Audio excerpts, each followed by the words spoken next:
Hi, Tequila Tigers. Welcome back to Mrs. White's At-Home Read-Alouds. Remember to make sure you have a pencil and paper or a sibling or adult to talk to. This is the chapter book edition.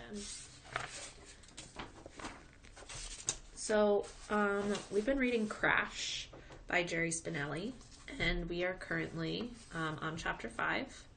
Where we left off in chapter 4, Crash had just agreed to go to Penn's house for dinner.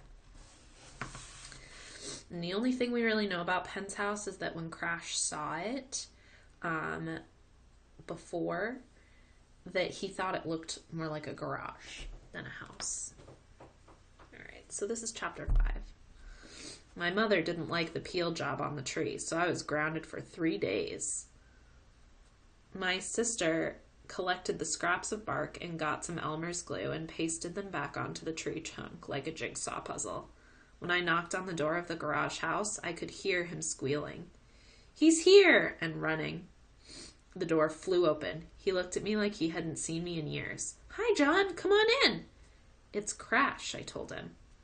He didn't answer, just closed the door behind me. The white-haired man and a lady showed up. The kid stood between us. He straightened up, put on this serious grown-up face, and said, "John, I would like you to meet my mother and father, Mr. Raymond A. Webb and Mrs. Glenda W. Webb. Mother, father, this is my best friend, John Patrick Coogan." They got all smiley and stuck out their hands to shake, and like a duet said, "Nice to meet you, John." "Call me Crash," I said. The mother just stood there grinning. The father nodded. "Crash it is." I crashed into my cousin with my football helmet and knocked her all the way out into the snow. He nodded some more. He whistled. "I see."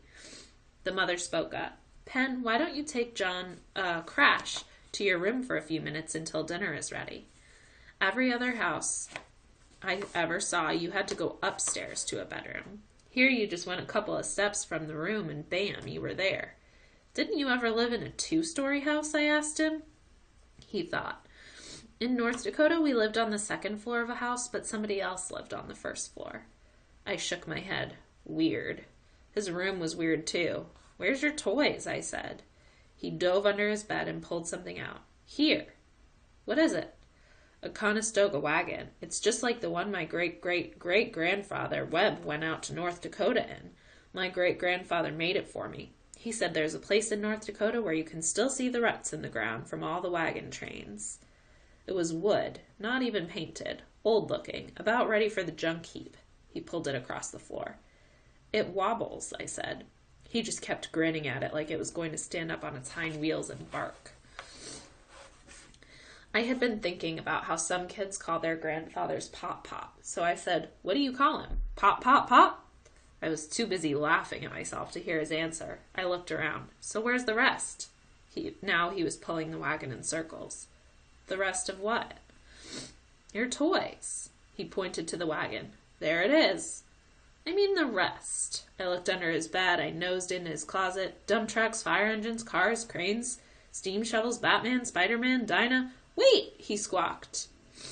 He ran to a bookcase filled with books and grabbed an old pretzel tin. He pried off the lid. "It's not a toy, I guess, but it's pretty neat." I looked. "Dirt?" "It's dried mud from the Missouri River. There's an old legend. If you scoop up some from the bottom of the river and you wait 50 years, the mud can heal whatever's wrong with you. All you have to do is add water and make it mud again and put it where it hurts, and the hurt goes away." I snorted. "You believe that?" He shrugged. "Maybe. Anyway, my great-grandfather got this mud from the bottom of the river 64 years ago. Next to my Conestoga wagon, it's the best thing I have." He closed the tin and put it back on the shelf. Mud. I shook my head and went to the window. How pitiful could you get? He only had one toy to his name, and what was worse, the dumb pork girl didn't even know how bad off he was. It was depressing to be in that room, so I was glad when his mother called. "Boys, dinner, come and get it." All right, that's the end of chapter 5. So we learned a few things in this chapter.